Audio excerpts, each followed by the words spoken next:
Hello friends, welcome to digital hub YouTube channel. ఈ వీడియోలో మీకు ఈరోజు కొరడా ఇంట్రడక్షన్ గురించి మీకు చెప్పబోతున్నాను.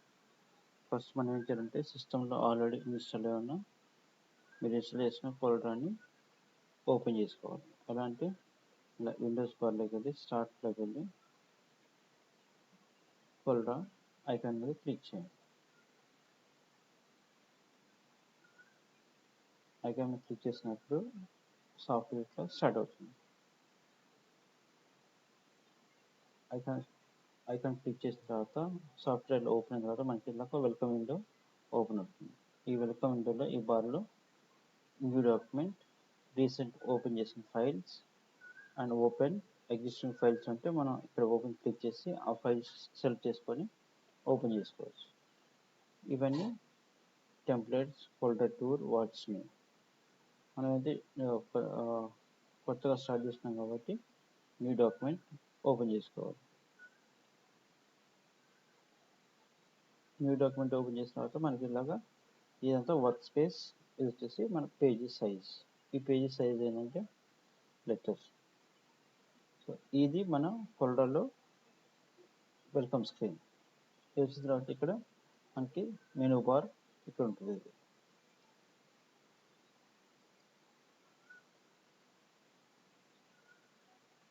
ఇది స్టాండర్డ్ బార్. ఇది ప్రాపర్టీస్, ఈ డాక్యుమెంట్ యొక్క ప్రాపర్టీస్. ఇది టూల్ బార్. ఇది వచ్చేసి ఇక్కడ scale, X axis, Y axis scale bar. ఇది స్టేటస్, మనం ఏ యాడ్ చేసినా కానీ దాని స్టేటస్ ఇక్కడ చూపిస్తుంది. ఇది కలర్ ప్యాలెట్, అన్ని కలర్స్ అన్నీ ఇక్కడ ఉంటాయి. డిఫాల్ట్ కలర్స్ ఇక్కడ ఉంటాయి. మనం ఏ కలర్ అయినా చూస్ చేసుకోండి, చూస్ చేసుకోవచ్చు. మనం వచ్చేసి ఇప్పుడు ఏం స్టార్ట్ చేద్దామంటే ఒక్కొక్క ఫైల్ మెనూలో ప్రతి ఒక్క దాని గురించి డీటెయిల్గా మీకు ఎక్స్ప్లెయిన్ చేస్తాడు. వచ్చేసి ఫైల్లో ఇక్కడ ఫైల్ మీద క్లిక్ చేయగానే ఫైల్లో ఉన్నవన్నీ ఓపెన్ అవుతాయి.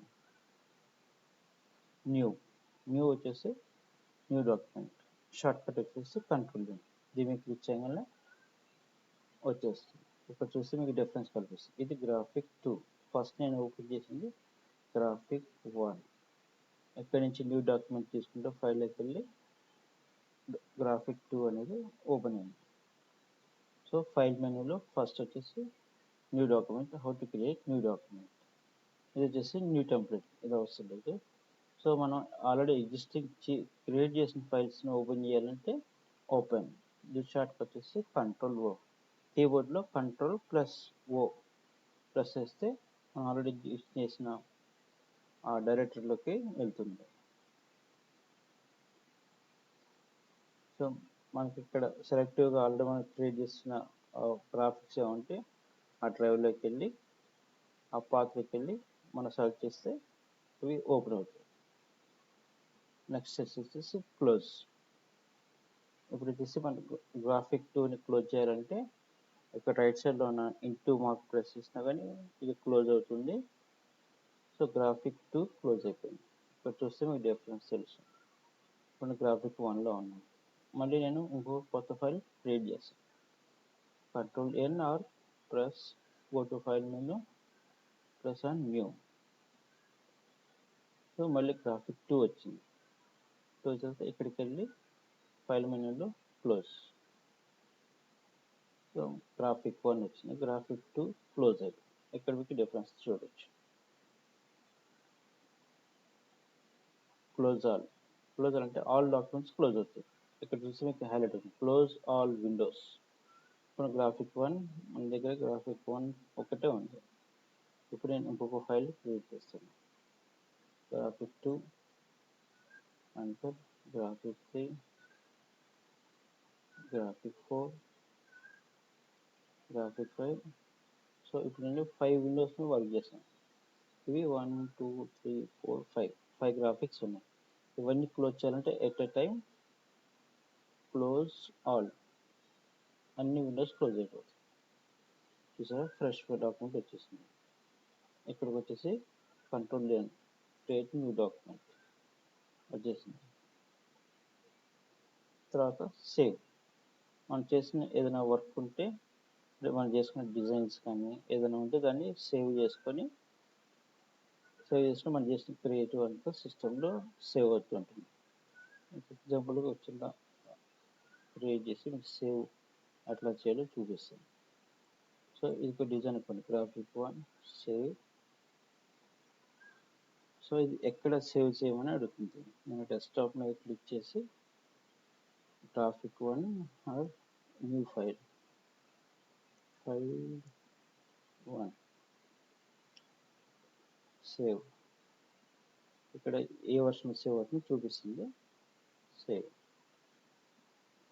అయిన తర్వాత మనం ఇచ్చిన ఫైల్ నేమ్ ఇక్కడ టాప్లో కనిపిస్తుంది. సో సిలో users desktop file 1.cdr. So దీన్ని నేను క్లోజ్ చేస్తున్నాను.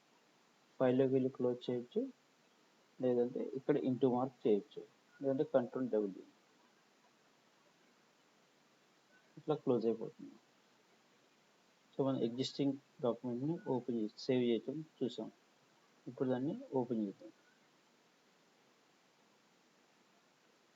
File open.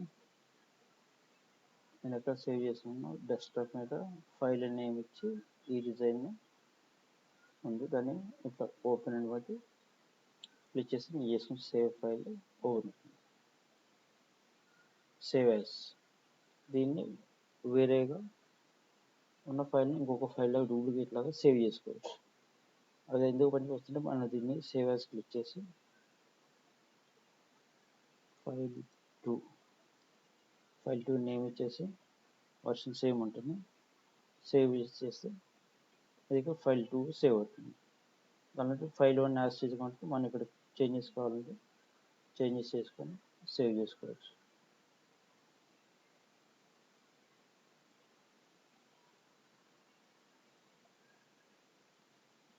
ఇది చూసారా సేవ్ అంటే మనం ఆల్రెడీ ఏదైనా చేసినప్పుడు సేవ్ అనేది యాక్టివ్గా ఉంటుంది.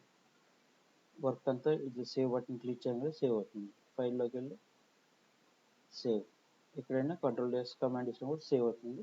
లేదంటే ఇక్కడ చూపిస్తుంది, ఈ ఐకాన్ మీద క్లిక్ చేసినప్పుడు అది సేవ్ అవుతుంది. ఇప్పుడు ఆల్రెడీ అంతా మనం చేసిన డిజైన్ అంతా సేవ్ ఉంది కాబట్టి ఈ బటన్ యాక్టివ్ ఉండదు.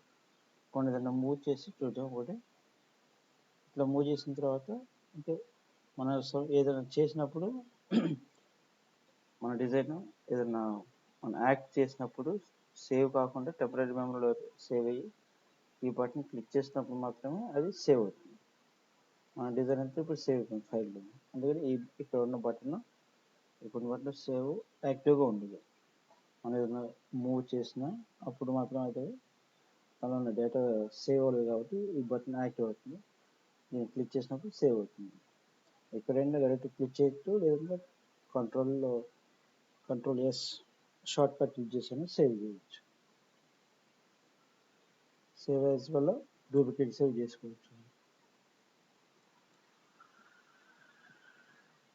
నెక్స్ట్ వచ్చేసి సేవ్ యాజ్ అయిపోయింది. సరే,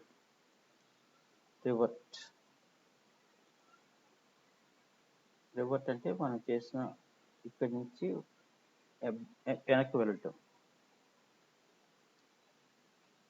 చూసారు, మనం లాస్ట్ సేవ్ చేస్తే అది వెళ్తుంది.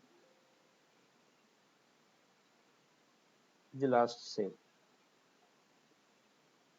మనం చేసిన ఎఫెక్ట్ మళ్ళీ స్టెప్ వెనక్కి వెళ్ళాలంటే ఎక్కడ రాకుండా అక్కడికి వెళ్ళాలంటే ఇది ఫైల్లోకి వెళ్ళి రివర్ట్ కొడితే మన లాస్ట్ సేవ్ ఎక్కడ చేస్తామో అక్కడికి వస్తుంది, అక్కడ వెళ్ళి ఆగుతుంది. ఇది రివర్ట్ ఉపయోగపడుతుంది. నెక్స్ట్ వచ్చేసి ఎక్వైర్ ఇమేజ్ ప్రజెంట్ అవసరం లేదు. ఇంపోర్ట్ వచ్చేసి మనకి ఎక్కడి నుంచైనా మనకి ఇమేజెస్ ఈ ఫైల్లోకి తెచ్చుకోవడానికి ఇంపోర్ట్ అంటారు. ఫైల్లోకి వెళ్ళి ఇంపోర్ట్ అంటే దాని షార్ట్ కట్ వచ్చేసి Ctrl+I. కీబోర్డ్ నుంచి డైరెక్ట్గా మనం Ctrl+I ప్రెస్ చేసినా కానీ ఇంపోర్ట్ ఈ కమాండ్ వస్తుంది.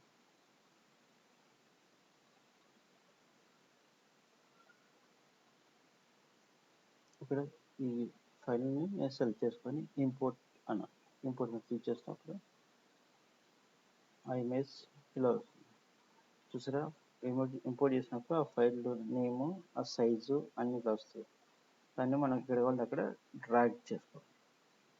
డ్రాగ్ చేసుకుంటే ఎంతవరకు కావాలో అంతవరకు వస్తుంది. లేదంటే మళ్ళీ file import same file import చేసినప్పుడు చిన్న డిఫరెన్స్ చూపిస్తుంది. ఇంపోర్ట్ సెలెక్ట్ ఇంపోర్ట్ చేసినప్పుడు అయితే చూపిస్తుంది. దాన్ని క్లిక్ చేసినప్పుడు పెద్దదిగా వస్తుంది. చూసారు, మనకి ఎంత కావాలో అంత డ్రాగ్ చేసుకుంటే ఇలా వస్తుంది. ఒరిజినల్ ఫైల్ సైజు క్లిక్ చేసినప్పుడు ఇలా వచ్చేస్తుంది. పెద్దదాన్ని డిలీట్ చేసేసాము. ఇది మనం ఇంపోర్ట్ చేస్తాం. ఇంపోర్ట్ చేసుకుని మనకు కావాల్సిన డిజైన్లో ఎక్కడ కావాలంటే అక్కడ పెట్టుకోవచ్చు. ఇంపోర్ట్ ఫైల్ ఆర్ ఇమేజ్ ఫైల్స్ని కూడా మనం ఇంపోర్ట్ చేసుకోవచ్చు. ఎక్స్పోర్ట్ మనం చేసుకున్న డిజైన్ని ఎక్స్పోర్ట్ చేసుకోవచ్చు. ఎక్స్పోర్ట్ అంటే ఇక్కడి నుంచి బయటకి ఎక్స్పోర్ట్ చేయడం. దాని ఎలాగంటే ఈ ఇమేజ్ని నేను ఎక్స్పోర్ట్ చేసి చూపిస్తాను. ఫైల్ ఇంపోర్ట్ ఎక్స్పోర్ట్ ఇది దీనికి షార్ట్ కట్ వచ్చేసి Ctrl+E. ఇక్కడ వచ్చేసి కొంచెం కేర్ఫుల్గా ఉండాలి.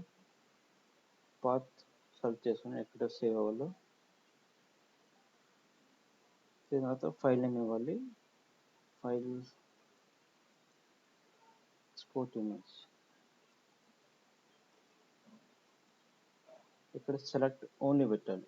సెలెక్ట్ ఓన్లీ అంటే మనం సెలెక్ట్ చేసిన ఇమేజ్ వరకే అది ఎక్స్పోర్ట్ చేస్తుంది. ఈ ఆప్షన్ అంటే కొంచెం కేర్ఫుల్గా చూసుకోవాలి. సేవ్ యాజ్ టైప్ ఇది. ఇక్కడ కొన్ని ఇమేజ్ టైప్స్ ఉంటాయి. JPEG, BMP, GIF, TIFF, IMG, Mac, WI, XMP, PNG, పిపి5 మనకి ఏ వర్షన్ కావాలో అది ఫార్మాట్ సెలెక్ట్ చేసుకోవాలి. మనకి జేపెగ్ కావాలి కాబట్టి జేపెగ్ యాడ్ చేస్తుంది. File name export image. ఇక్కడ సెలెక్ట్ ఓన్లీ మనం ఏ ఇమేజ్ సెలెక్ట్ చేసినామో ఆ ఇమేజ్ వరకు ఇక్కడి నుంచి ఎక్స్పోర్ట్ చేయాలి. Click export. ఇక్కడ వచ్చేసి దాని సైజు ఎంత ఉంది, రిజల్యూషన్ ఏ రిజల్యూషన్ కావాలి, 300 ఫర్ వెబ్కి అయితే 300 సరిపోతుంది. కలర్ మోడ్ వెబ్సైట్కి అయితే RGB, ప్రింటింగ్ అయితే CMY, గ్రే స్కేల్, రిలేటెడ్ ఎలా కావాలంటే ఈ ఆప్షన్ చేసుకోవచ్చు. ఇది వచ్చేసి RGB మానిటర్ వ్యూ వెబ్సైట్కి పనికొస్తుంది. క్లిక్ చేసి ఓకే అని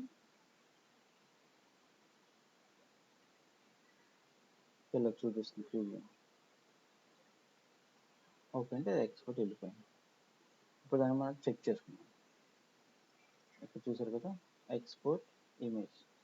దాన్ని మనం Coreldrawకి ఇంపోర్ట్ చేసుకున్నాం. ఎక్స్పోర్ట్ చేసాము. ఇప్పుడు దాన్ని ఇంపోర్ట్ చేసుకుంటాం.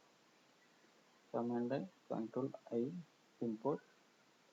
డెస్క్టాప్ మీద export image, file type JPEG ఇచ్చాం కాబట్టి జేపెగ్ సేవ్ అయింది. ఇక్కడ ప్రివ్యూ కనిపిస్తుంది. ప్రివ్యూ టిక్ ఉంటే ప్రివ్యూ కనిపిస్తుంది. ఇంపోర్ట్ చూసారు కదా, దీన్ని ఇంపోర్ట్ చేసుకొని ఎక్స్పోర్ట్ చేసాము ఇమేజ్ని. మళ్ళీ అదే ఇమేజ్ని ఇంపోర్ట్ చేసుకున్నాం. ఇది export and import. Export and import. Export process అవ్వలేదు. సెండ్ టు కూడా ప్రజెంట్ ఏమో అవసరం లేదు. నెక్స్ట్ వచ్చేసి ప్రింట్. ప్రింట్ మీకు తెలుసు కాబట్టి ఏ డాక్యుమెంట్ అయినా ఏ సాఫ్ట్వేర్ అయినా సరే PDF, MS ఆఫీస్లో కూడా సేమ్ కమాండ్ ప్రింట్. మనం ఆల్రెడీ సేవ్ చేసుకున్నాను. మనం క్రియేట్ చేసుకున్న డాక్యుమెంట్ని ప్రింట్ చేసుకోవడం. Ctrl+P అంటే మన సిస్టంలో ఇన్స్టాల్ అయిన ప్రింటర్స్ నుంచి డిఫాల్ట్ చూపిస్తుంది. వాటిని ప్రివ్యూ చూసుకొని ప్రింట్ చేసుకోవటం. వచ్చేసి ప్రింట్ ఇమేజ్ అవసరం లేదు. ప్రింట్ ప్రివ్యూ అంటే ఈ ప్రింట్ కమాండ్ అంటే ప్రివ్యూ ఉంటుంది. ప్రింట్ సెటప్ కూడా అవసరం లేదు. ప్రిపేర్ ఫర్ బ్యూరో సర్వీస్ ఈ కమాండ్ ఇప్పుడు ప్రజెంట్ అయితే హోల్డ్ చేస్తాను. ఇది అవసరం లేదు. సో అది కొంచెం బాగా ఎక్స్పీరియన్స్ వచ్చినప్పుడు ఇది పనికి వస్తుంది. పబ్లిష్ టు PDF మనం చేసినప్పుడు ఈ Coreldraw ఫార్మాట్ని PDFకి ఎట్లా కన్వర్ట్ చేసుకోవాలి. అది వచ్చేసి పబ్లిష్ టు PDF. మన ఫైల్ మెనూలోకి వెళ్ళి పబ్లిష్ టు PDF క్లిక్ చేసినప్పుడు ఎంటైర్ డాక్యుమెంట్ని PDFగా కన్వర్ట్ చేసుకోవచ్చు. Save as type PDF. File name ఇదే ఉంది. సెట్టింగ్స్లోకి వెళ్ళి కరెంట్ పేజ్ మనం ఏ పేజ్ ఉన్నాం లేదా మొత్తం మనం క్రియేట్ చేసిన హోల్ డాక్యుమెంట్ అంటే కరెంట్ డాక్యుమెంట్ లేదా కరెంట్ పేజ్ లేదా సెలెక్ట్ పేజెస్ ఎంతవరకు కావాలో ఒక 100 పేజెస్ అనుకోండి, దానిలో ఒక 5 పేజెస్ 10 పేజెస్ ఎన్ని పేజెస్ కావాలో అన్ని పేజెస్ మనకి కమాండ్ ఇస్తే అన్ని పేజెస్ సేవ్ అవుతుంది. ఓకే అనేసి సేవ్. సో ఈ ఎంటైర్ డాక్యుమెంట్ నేను ఫైల్ మెనూలోకి వెళ్ళి పబ్లిష్ పీడిఎఫ్లోకి వెళ్ళి పీడిఎఫ్గా సేవ్ చేశాను. అది ఒకసారి మనం చూద్దాం. సో డెస్క్టాప్ మీద ఇక్కడ సేవ్ చేశాను కాబట్టి ఫైల్ టు పీడిఎఫ్ దీన్ని ఓపెన్ చేసి చూద్దాం.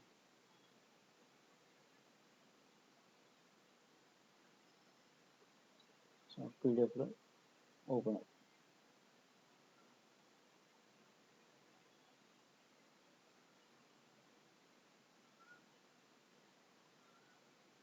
సో ఇది మనం క్రియేట్ చేసిన డాక్యుమెంట్ పీడిఎఫ్లో ఇలా కనిపిస్తుంది.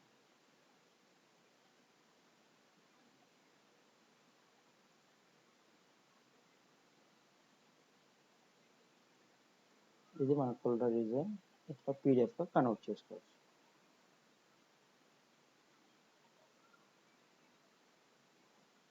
Okay, so close PDF.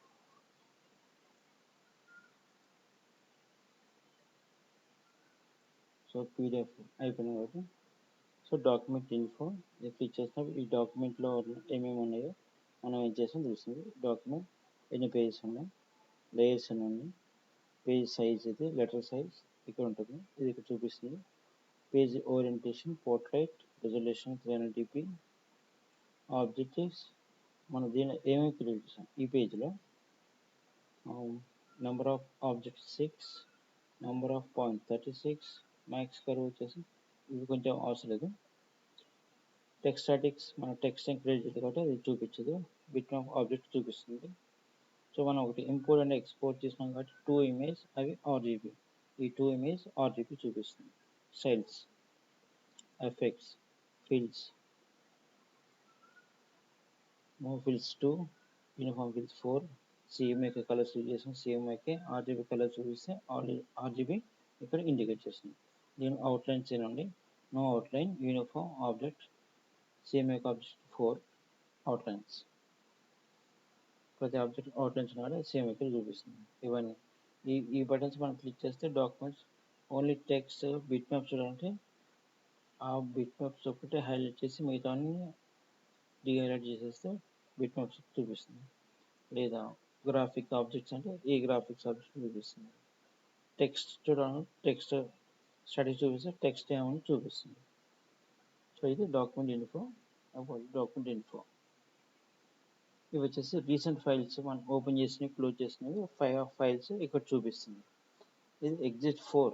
Exit అంటే ఆల్ట్ F4 క్లిక్ చేస్తే మనం exit or alt F4 click చేస్తే ఎంటర్ Coreldraw ఒకటి క్లోజ్ అయిపోతుంది. ఇప్పుడు ఆల్రెడీ కొంత చేసిన ఫైల్స్ వర్క్ ఉంది కాబట్టి ఇది సేవ్ అనే బటన్ యాక్టివ్లో ఉంది. సో ఫైల్ మెనూ గురించి డీటెయిల్గా ఎక్స్ప్లెయిన్ చేయడం అయిపోయింది. సో మీకు దీనిలో ఏదైనా డౌట్ కానీ ఎక్స్ప్లెయిన్ కానీ కావాలంటే కామెంట్ చేస్తే మీకు దానికి నేను రిప్లై ఇస్తాను.